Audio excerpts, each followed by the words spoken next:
This is the First and Big Ten podcast with CNHI sports writers Kevin Brockway and Elton Hayes. It's time to talk college football.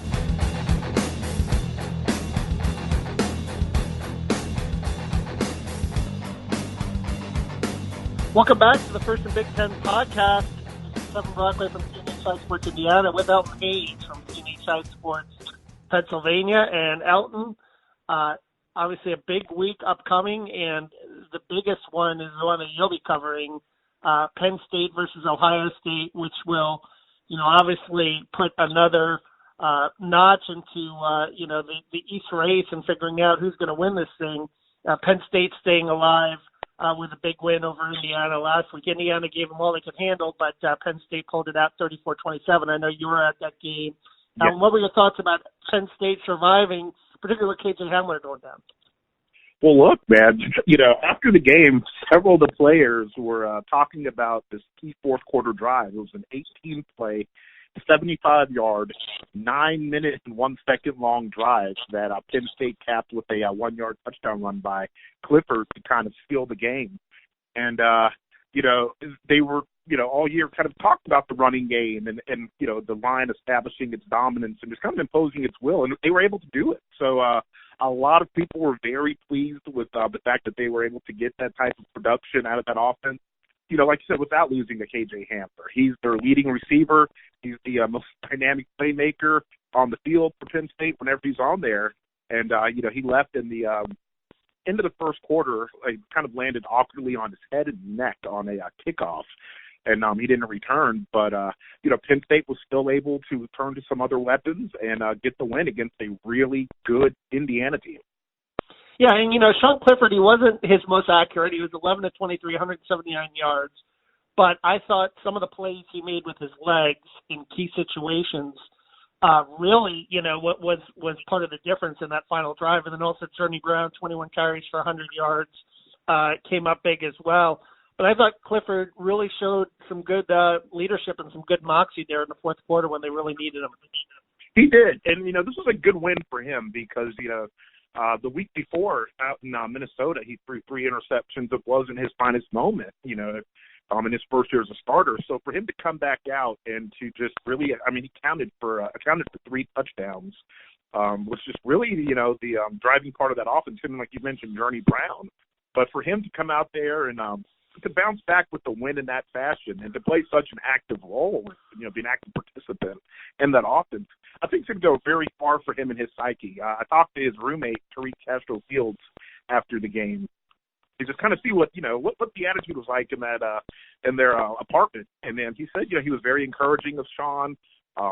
He was just there to support him and lift him up. Sean said he came right back to Happy Valley, right after that Minnesota loss and went and looked at film and just kind of went to work to correct some of those things that plagued him against Minnesota. So for him to come out and just have a really good performance against the top 25 team and get the win, I think, it's really going to bode well for his psyche. Yeah, and, on the Indiana side, another case of, coming out so close. Peyton Ramsey threw for a career-high 371 yards. They lose Wap Fillier early in that game to a concussion, their leading receiver in the first quarter. But some of their other receivers stepped up. David Ellis, the freshman, was terrific. Ty Freifogel had a touchdown catch. Really exposed some things in Penn State secondary that I know, Elton, that really Penn State's going to have to fix facing, Justin Fields and Ohio State this week. Yeah, and that's the second time in 2 weeks that this has happened, and it's also happening in Pittsburgh.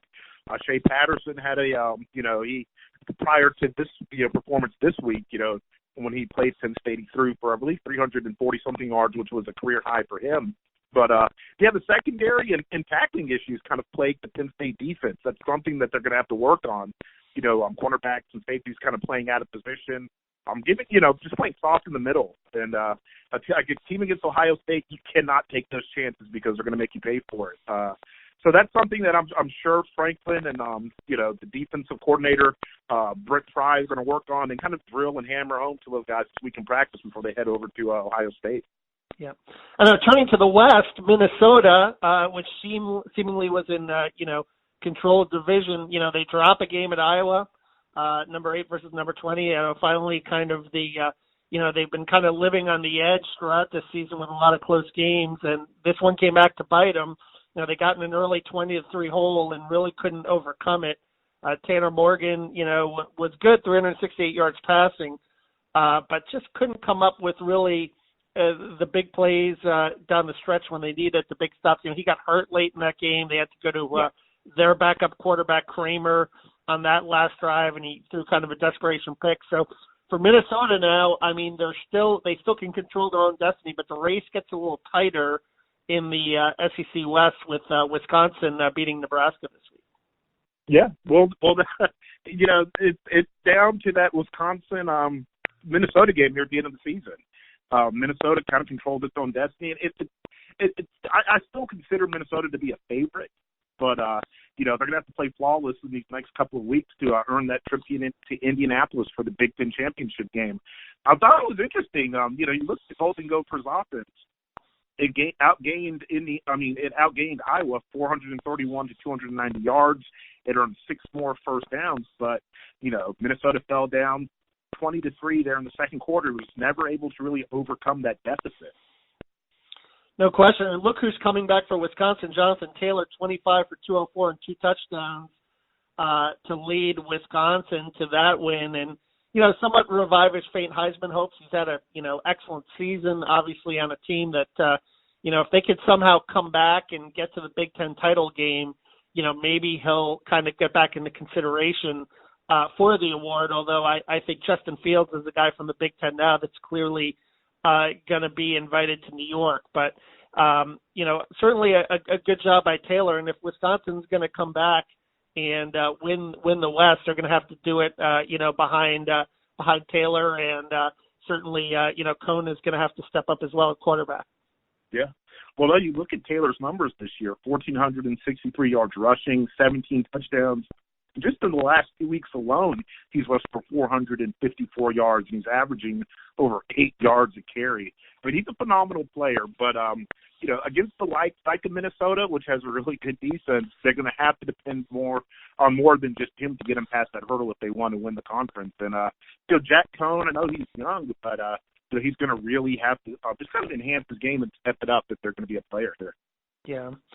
And I think tackling is optional in Lincoln. Nebraska, that's been the physicality has really hurt them throughout the season. And, it was something that Scott Frost alluded to, back in the summer about, just getting his team tougher and stronger. And, Jonathan Taylor just really kind of mowed over him, throughout that afternoon. Yeah, well, Scott Frost has his 2-year contract extension, so he's got a little bit of breathing room to figure this thing out. Yeah, they've got to get some of those, big physical corn-fed kids in the Midwest back on the offensive and defensive fronts. Yeah, Nebraska's always kind of been synonymous with good defense. The black shirts, that was always their trademark, and it's just really odd to see the program struggling on that side of the ball right now. But like I said, I still have faith in Scott Frost. He took over a program that was just kind of in turmoil, It just had lost a lot of its luster, and he's got his work cut out for him. Yeah, and another team that seems to have righted itself is Michigan. It's third straight win. They beat rival Michigan State to get the Paul Bunyan Trophy, 44-10. That is a pretty cool trophy, by the way. Yeah, it's probably my favorite. It is. Yeah, they were just parading it around that whole time. It's. I always find it interesting because we saw this with PJ Fleck last week. I've heard different publicists talk about the sanctity of the locker room and everything like that. The locker room isn't sacred when you win. When you win, the cameras can go in there. And it's only when you lose is when the locker room is sacred. Or before a game when a team is getting ready. When you win, hey, the cameras can come in. They can show that's the party. That's my little aside rant there. But for Michigan, the defense has really stepped up. We know Don Brown is a really good defensive coordinator. They've only given up 10.3 points in our last 3 games, over Notre Dame and Michigan State and Maryland. And Josh Gattis and the offense seems to have figured it out, too, with 44 points on the board against a Michigan State team that's really kind of reeling. Yeah. Well, look, we had David Norrie on earlier this season, and I believe it was after the Michigan's first loss of the season. And he said, hey, Harbaugh is a good coach. Just need to give him time. He can figure this thing out. he had a lot of faith in him, and David was right. Michigan right now is rolling, well on their way to a 9-10 win season. They have now won 3 consecutive games since that October 19 loss at Penn State, and they've outscored opponents 127-31 during that span. Shea Patterson, he threw for a career best with 384 yards and 4 touchdowns. Ronnie Bell, receiver, had 150 yards receiving on 9 catches. They're just playing really good football, complimentary football, as the coaches call it, right now. And, they're one of the Big Ten's hottest teams. And I tell you, Kevin, I know we're still a couple weeks away, but, this really raises the stakes for that Ohio State-Michigan game here at the end of the season. Yeah, and, it's interesting. You mentioned Shea Patterson, a pretty interesting television interview following that Michigan State game, and perhaps a little bulletin board material for Indiana this week, because Michigan goes to Indiana first. Shea Patterson's quote in this TV interview with Brad Galley, a sportscaster in Detroit and WXYZ, "We're going to enjoy this win, but in the back of our minds, we know we have one more big one to go. We got to go on the road to Indiana, but our eyes are still set on the last one."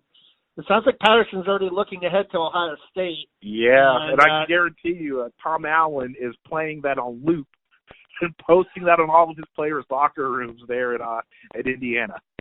Yeah, no, because it's going to be interesting. Indiana, obviously, they came close against Penn State, but, the facts are undeniable. They're 0-3 against ranked teams this season. They're 0-13 against ranked teams in Tom Allen's tenure.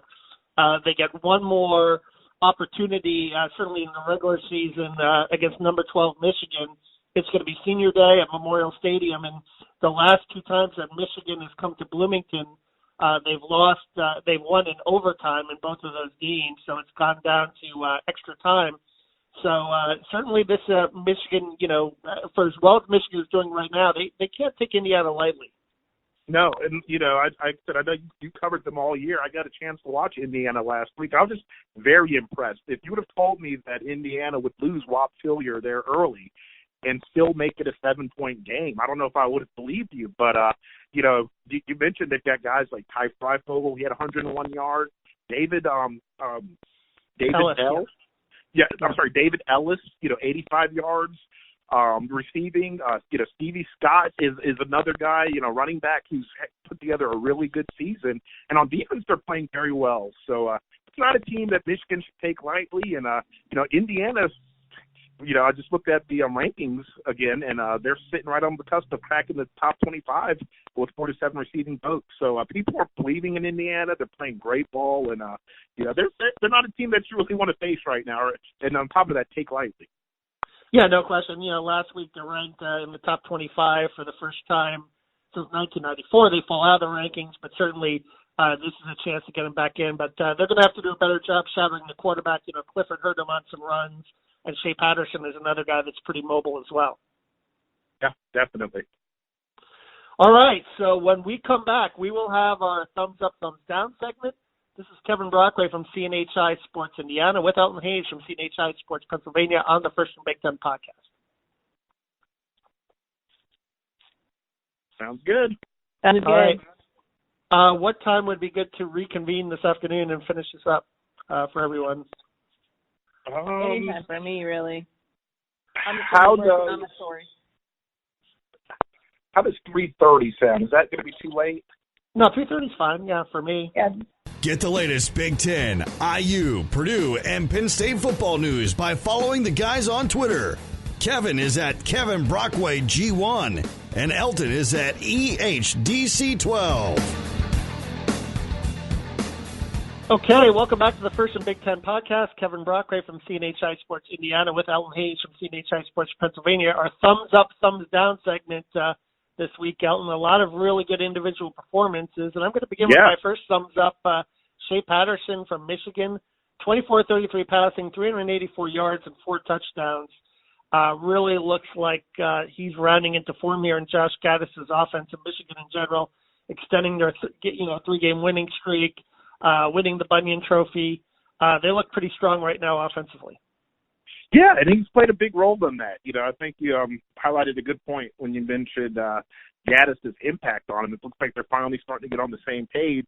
Unfortunately, it's a little bit too little too late, being that he's a senior, but he's really turned it around, and it's exciting to watch. My first thumbs up is going to go to Penn State's offensive line, which was also earlier today.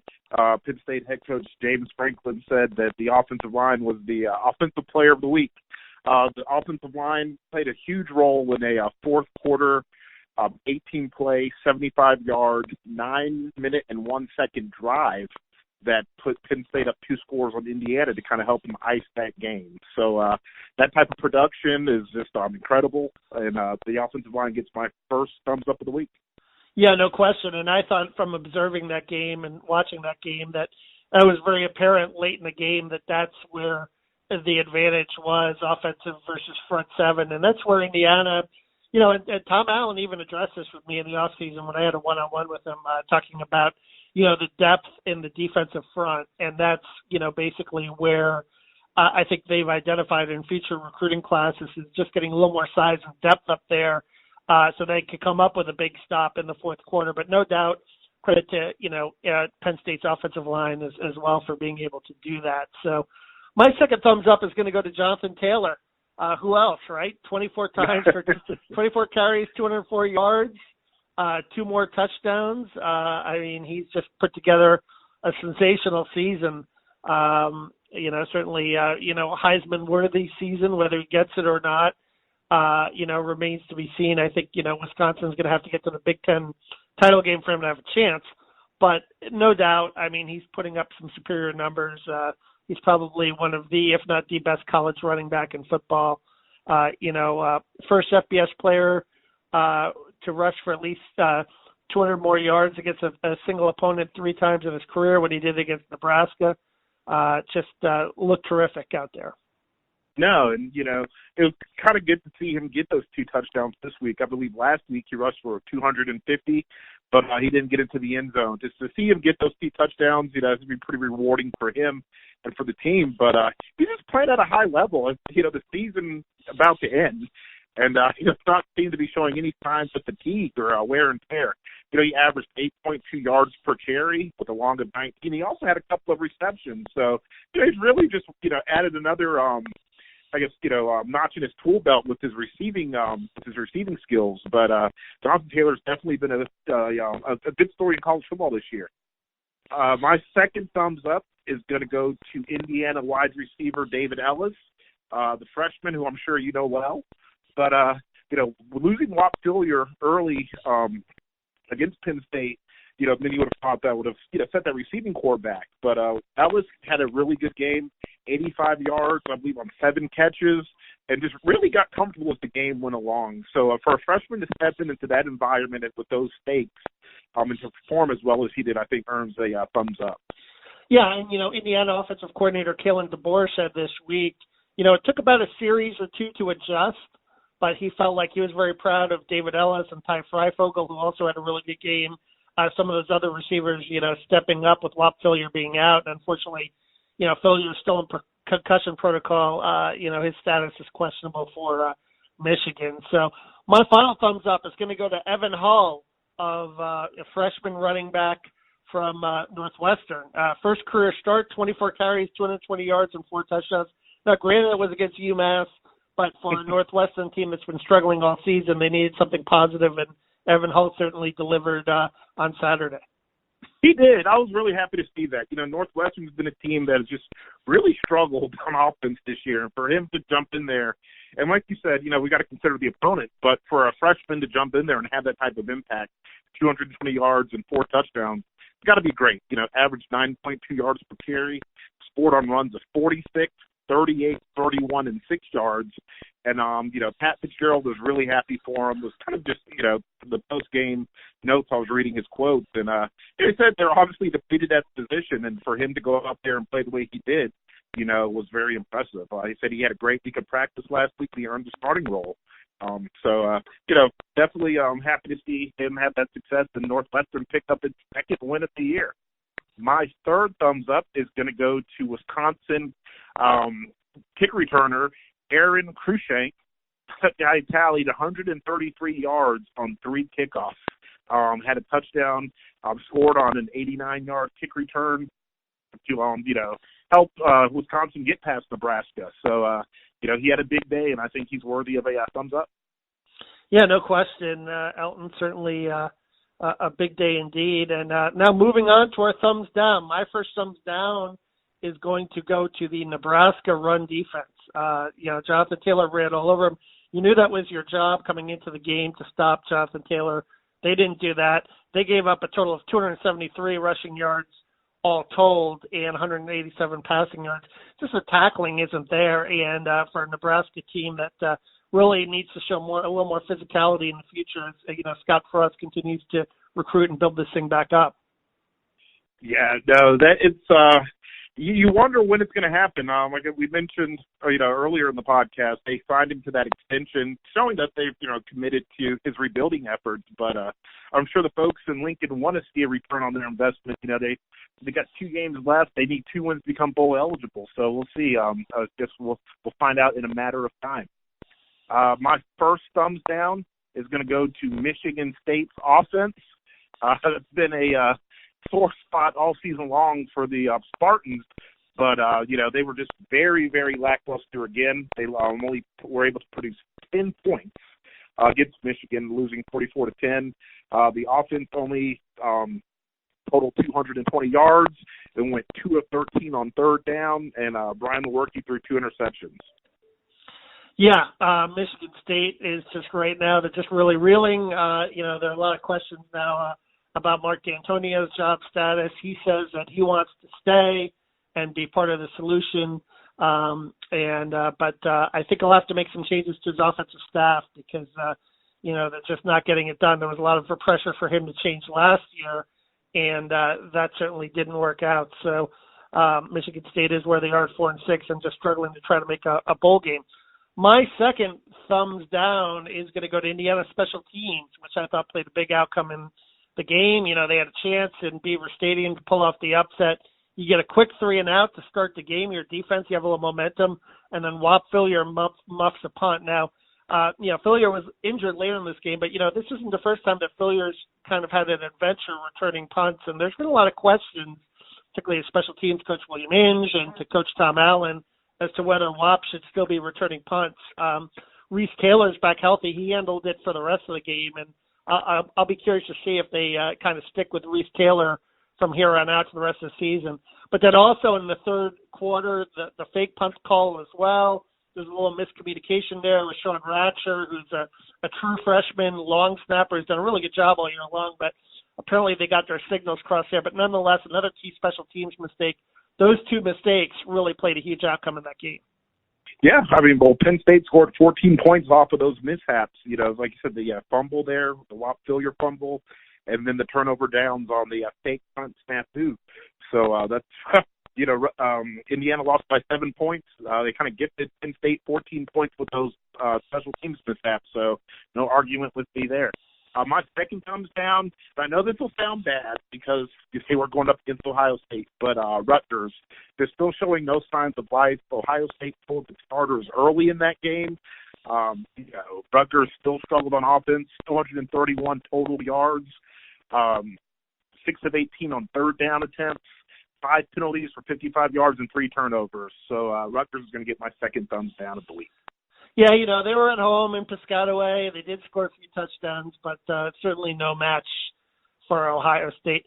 My final thumbs down is going to go to the Minnesota run game. This was a game against Iowa where they needed to show some balance. They've had balance all year long, but only 63 rushing yards. Couldn't get the ground game going. Rodney Smith, he did have a touchdown, but 14 for 46. And really put a lot of pressure on Tanner Morgan to throw the football. He did have 368 yards and a touchdown, tried to bring him all the way back. But the inability for Minnesota to establish a ground game really played a role in their demise, I thought. Yeah, well, and it's surprising seeing is that the run game, with those 3 running backs who have all led the team in rushing at some point was so ineffective. I understand, Iowa's got a really good defense, but you expect more production out of that Minnesota run game. And it proved costly for them as they suffered their first loss there at Kinnick Stadium. My third thumbs down, this is going to kind of piggyback off your Nebraska thing, but Nebraska's red zone offense. You look at the numbers across the board, Nebraska's offense was pretty good, 493 yards. It actually outgained Wisconsin by 11 yards.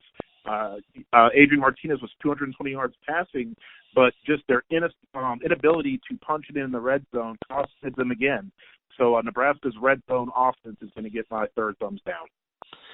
Yeah, it's been a really confounding year for Nebraska. I mean, they're 4-6, and if they don't beat Iowa, they won't be going to a bowl in that rivalry game at the end of the year. I think they have Maryland next, so you would think they're 5-6.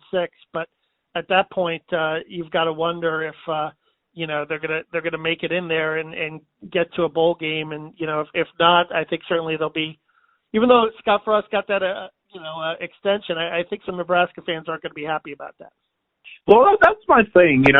In one breath, you look at the situation in Florida State with Willie Taggart.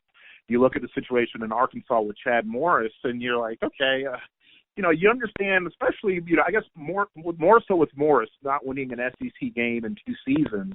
But, you want to see coaches get more time to really get their program established, to get their guys in there and implement, their philosophies. But, you look at a program like Nebraska where this thing is not going as well as many expected it to see it going at this point, especially with a guy with Scott Frost's resume, what he was able to do with Central Florida, and you wonder, what the fans in Lincoln are thinking about that. So, I'm glad Nebraska showed commitment to Frost and, kind of getting that doubt out of his mind if he had any, but he's definitely going to have a better return on his investment in these last 2 games to just instill more confidence with those fans. Yeah, no question, Elton. And I think the thing with Scott Frost, too, the aspect is he's a favorite son. He's coming back to Nebraska. It's his alma mater. Mm-hmm. So I think there's probably a little more maybe support from administration because he's one of their own. Maybe they have a feeling that, he's going to get this thing fixed. But certainly, it hasn't gotten off to a resounding start there in Lincoln. So we'll see how that progresses. So coming up on the First and Big Ten podcast, we have Ben Jones from StateCollege.com to discuss the big Penn State-Ohio State matchup. Coming up in a bit, this is Kevin Brockway with Elton Hayes in the First and Big Ten podcast. Don't go anywhere because it's time for Voices of the Gridiron. Here's today's special guest. Welcome to the First and Big Ten podcast.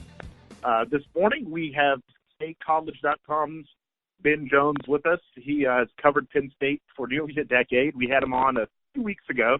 He's a friend of the pod. But Ben, thanks for joining us this morning. Yep, thanks for having me, fellas. Well, look, Ben, this is the game that everyone kind of had marked on their calendar heading into the season. We're a few days away, and a lot's at stake. The Big Ten East crown, possible playoff implications, for Penn State should they win. I just want to kind of go back and recap the last 3 years. I know you cover each of those contests, and just kind of see your thoughts heading into this season or this week's matchup. See if you think you could follow those trends. So last year, Ohio State was able to win 27-26 in State College. The year before, it won 39-38 in Columbus. And Penn State, on the infamous, special teams play there again, was able to win 24-21 in 2018. 5 points have decided the last 3 games. While this year's game features new faces from both teams, do you foresee it kind of following those recent trends? Yeah, I mean, I think, you look at Penn State, Ohio State over the past couple of years, like you mentioned, it has been one of the closest series at that high-profile level, at the national level, that we've seen across the country. I think it's going to be tough for Penn State this week just because, it seems like a lot of their defensive weaknesses match up with Ohio State's strengths. But, we've seen this time and time again under James Franklin that Penn State's been able to show up to these games and play pretty well. There's only one game that James Franklin's coached at Penn State against Ohio State that's really not been close at the end. And even that game was basically a touchdown in the fourth quarter. It just sort of got out of hand late. I think, history suggests that this is going to be a close game. Certainly the last couple of years suggest that it's going to be a close game. The question is, can Penn State improve in certain areas over the span of a week? Can the offense, rejuvenate KJ Hamler's health over the span of a week. And the answer to those things, if it's yes, then we might have ourselves another close game. That's something to definitely watch out for. Like you said, KJ Hamler's health. He exited last week after the first quarter. We saw him in street clothes at the end of the game, but that could potentially be a huge blow to Penn State's offense if he's not ready to go. You mentioned some of those weaknesses. I think this secondary has been pretty glaring the last couple of weeks, giving up 710 yards passing to Minnesota and to Indiana. Justin Fields is coming off of a career-high 300-yard performance last week, and he's averaging 216 yards per game. Do you think the secondary can get it turned around in enough time? And it's, what are your thoughts on how it lines up against that passing attack in these Ohio State receivers? Yeah, I mean, I think of all the surprising things that have happened to Penn State this year, the past 2 weeks with the pass defense have really been one of them because, last season Penn State finished the year ranked 18th, I believe it was, in pass defense. So this is with a lot of these same guys. So it's not like, the staff is not different. A lot of the personnel is not different.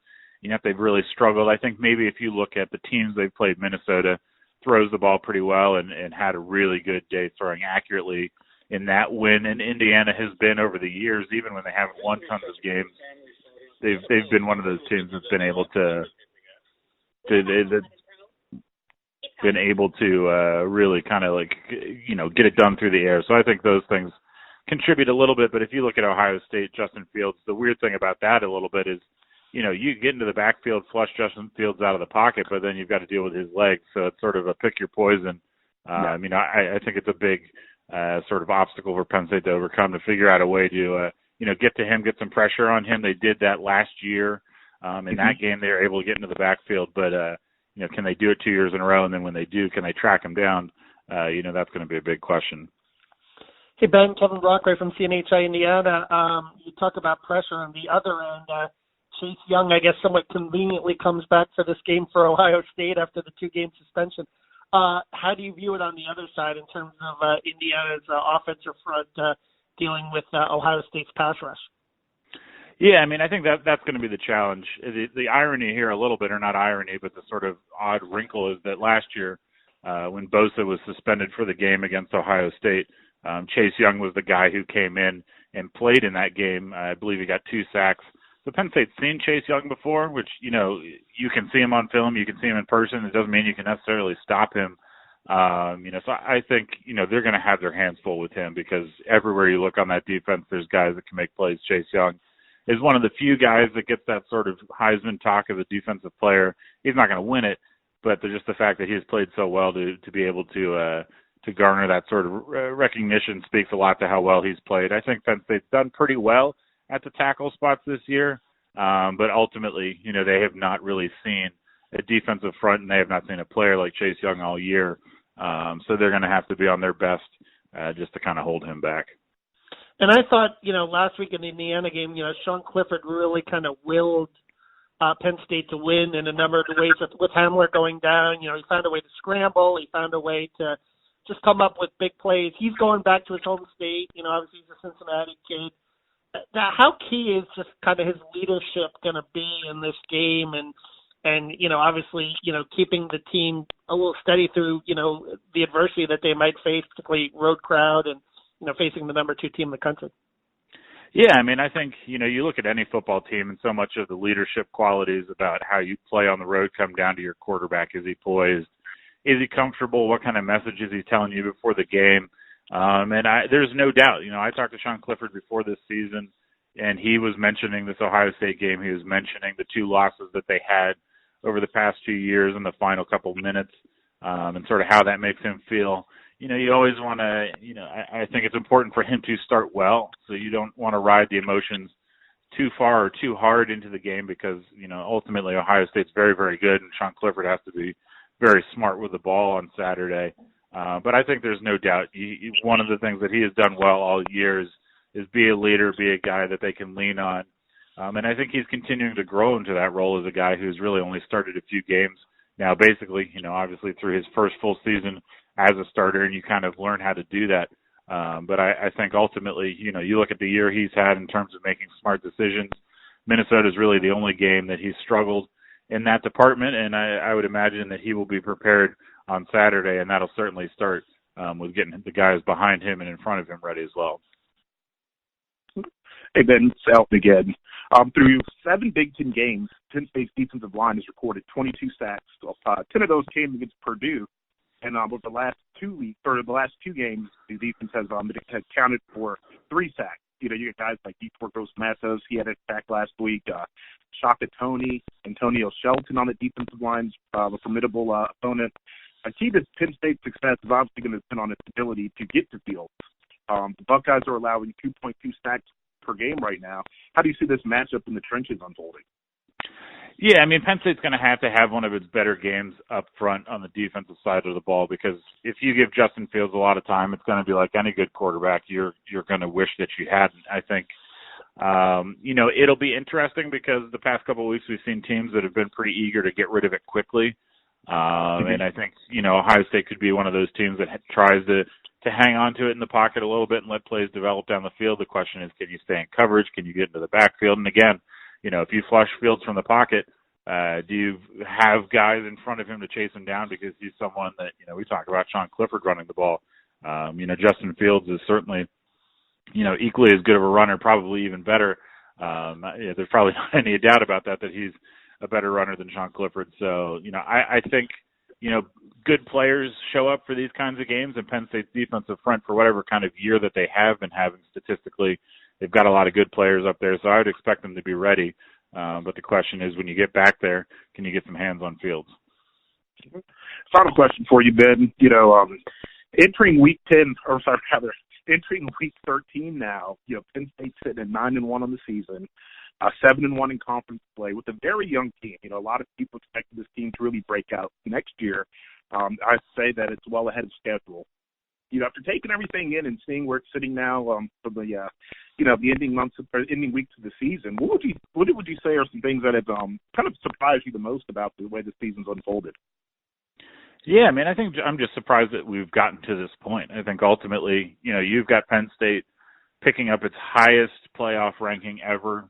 You've got Penn State playing this weekend. You've got Penn State with only one loss, and it was against a team that, I don't think anyone had circled on their schedule as being the one that would Penn State, but has been a very good team all year. I think I've just been surprised by the consistency with all of the new faces, that Penn State could beat Michigan, that they could go to East Lansing and win, that they could go to Iowa and win, and they could do that all in a row. I think that's the most impressive thing Penn State's done all year. Whatever happens this weekend, ultimately Penn State's done a lot of really good things in a year, like you said, where I think, people thought they would be all right. But there have been a lot of really good Penn State football teams that have struggled at Iowa, struggled at Michigan State, struggled with Michigan. So for them to get through the bulk of their schedule and basically have only lost once and have basically only lost late in the fourth quarter, I think that's the most surprising thing of all. And whatever happens this weekend, Penn State will be able to hang its hat on that. Mm-hmm. Well, Ben, it's always a pleasure having you. Thanks for joining us again, and we'll see you in Columbus, man. All right, sounds good. Thanks for having me, fellas. When we come back to the First and Big Ten podcast, preview and predictions.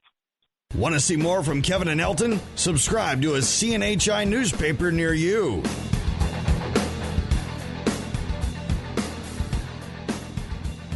Welcome back to the First and Big Ten podcast. Time for predictions, Elton. And we have a full slate, all conference games, 7 games. A wonderful November Saturday afternoon filled with football games in the afternoon, either noon or 4 o'clock. So let's get at it, first of all, with the biggie, Ohio State against Penn State. Ohio State, an 18-point favorite at home. That's a lot. It's a lot. Even given Penn State's struggles in the secondary this year, that is still a lot. But, you look at Ohio State with the nation's number 1 scoring defense, averaging 51.5 points per game, and you kind of see where the people behind this were thinking.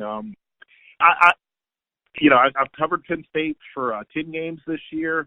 I've seen a lot of football, and I just don't know if they'll have what it takes to go into Ohio State and knock off the Buckeyes, who I've said for a while now, who I believe to be the most complete team in the country. I think Ohio State gets the win on Saturday.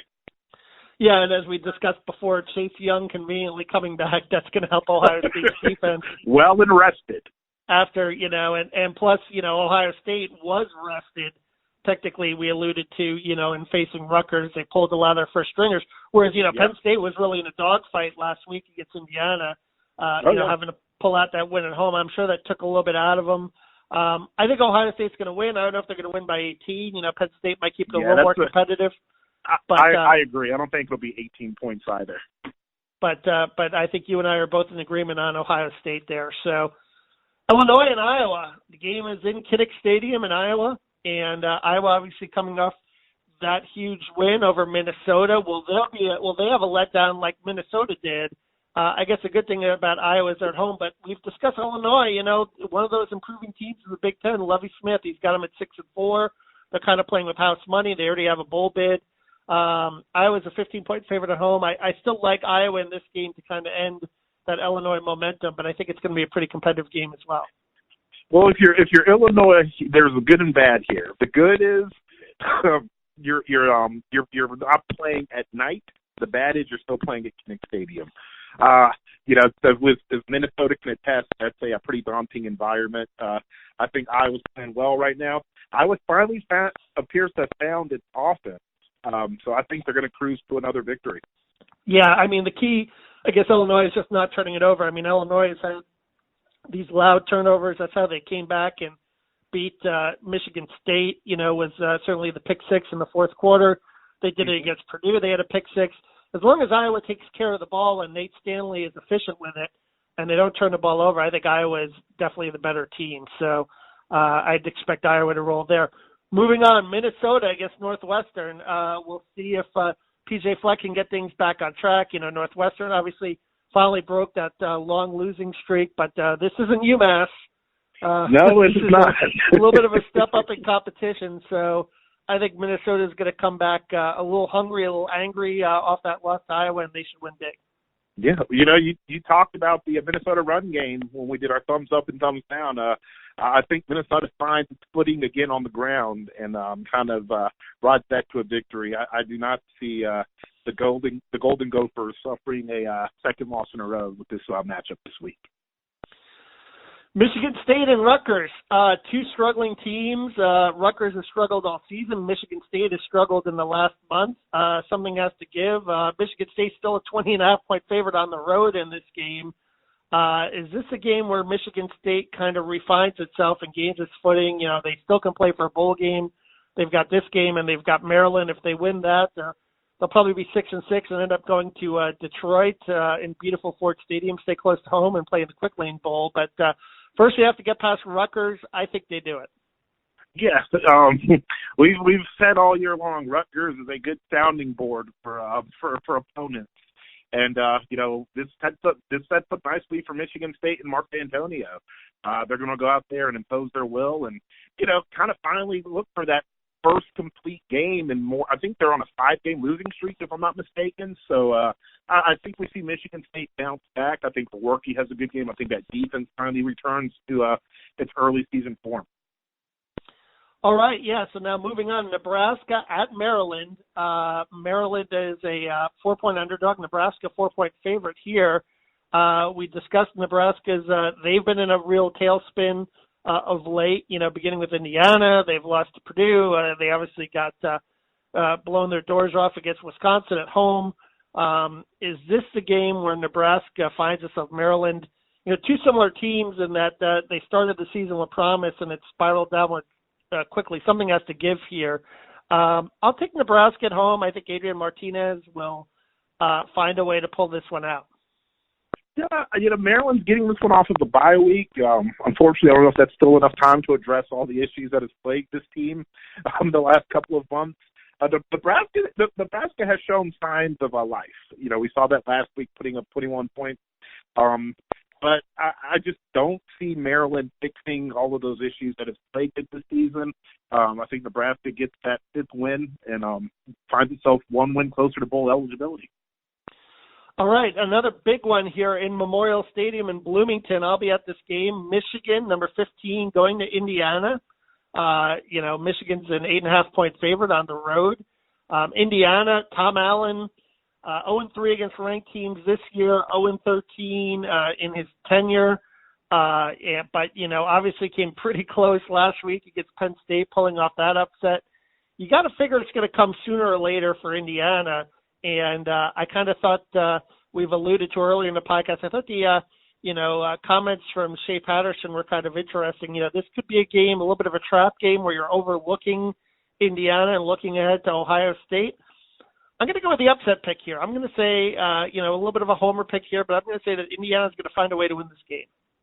Yeah, even without Wap Fillier, if he plays, that's even more of a reason to pick him. But even without him, I think David Ellis and Ty Freifogel have proved themselves more than capable. I'm going to go with you on this one. I think Indiana finally gets that win for Tom Allen.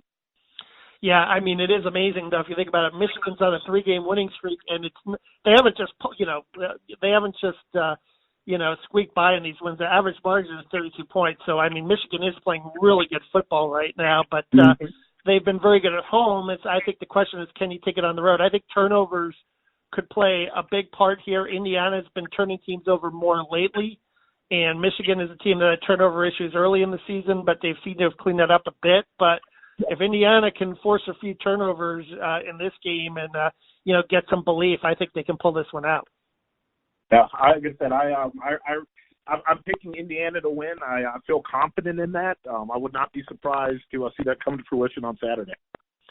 All right, and then the final game, Purdue coming off a bye week, going to Wisconsin, 8-2, and Wisconsin seems to have found its footing. They've gotten back on the ground game, certainly with Jonathan Taylor. The defense still isn't quite where it was earlier in the season. They did give up some points and a lot of yards to Nebraska in that game, and Purdue down to a starting quarterback, but Jeff Brom still has a team that can score. That hasn't been the problem for Purdue. It's been more defensively and particularly run defense. So I think Wisconsin, Taylor will probably have another big day, and I think Wisconsin will win this one going away in the second half. Can he make it 3 200-yard games in a row? I think he has a good chance of doing so. This is at Camp Randall. It'll be an evening atmosphere. I think Wisconsin makes its push to contend for the Big Ten West and wins pretty big. Yep. So that wraps it up. 7 big conference game, Elton. And I think after this week we'll have a clearer picture as to who's going to be in the title game in Indianapolis and who will remain as the college football playoff contenders from this conference. Yeah, well, I said a lot of the East will be decided on Saturday for sure with Penn State and Ohio State, and I think depending on how that game turns out, I think we could see if Ohio State wins big, I'd have to say they'd be the clear favorite, or not the clear favorite, but a heavy favorite to possibly win the whole thing. But we got to wait one more week to see how the West will shake out with Wisconsin and Minnesota. But after a pretty slow start to the season, things have really ramped up. It's going to be an exciting end. Yeah, if Ohio State wins this game, they pretty much, I think they do clinch, punch their ticket to Indianapolis representing the East. So, and certainly, if Wisconsin wins, that sets up the Wisconsin-Minnesota game, and Minnesota wins, that sets up that game the following week is, who determines who wins in the West. So coming out of crunch time, Elton, it's going to be a lot of fun. It is. I'm looking forward to it. Buckle up. Exactly, and you'll be in beautiful Columbus in the Horseshoe, and I'll be in Indiana covering the Hoosiers. And, if you want to follow our work, Elton is on Twitter. Tell us your Twitter handle, Elton. Yeah, you can find me on Twitter at EHDC12. And also, last week we just unveiled a new text message service where listeners and subscribers can directly text me and ask any questions and share their thoughts about Penn State sports, and I'll get back to them. Their number will remain anonymous and won't be shared. For the month, subscriptions are half price, just $2.50, and they are $4.99 monthly after. To subscribe to that, definitely check out my Twitter, EHDC12, and I will have it as the pinned tweet for the link where you can go and sign up.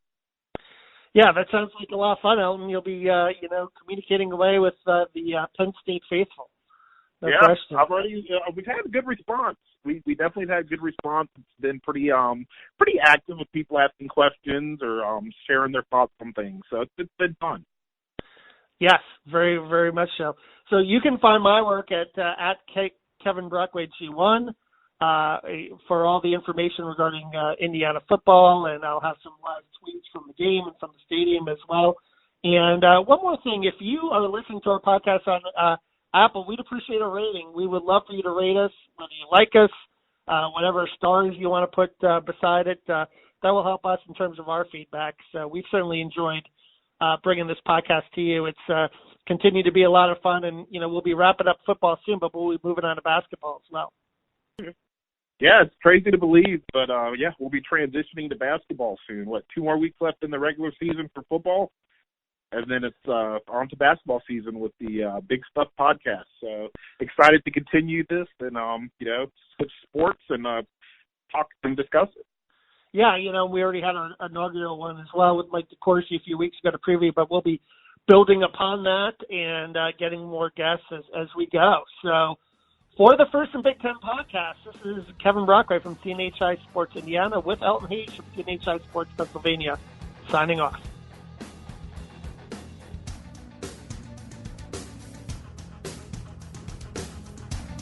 Thanks for listening to your number one source for college football and Big Ten news, the First and Big Ten podcast. Enjoy the games.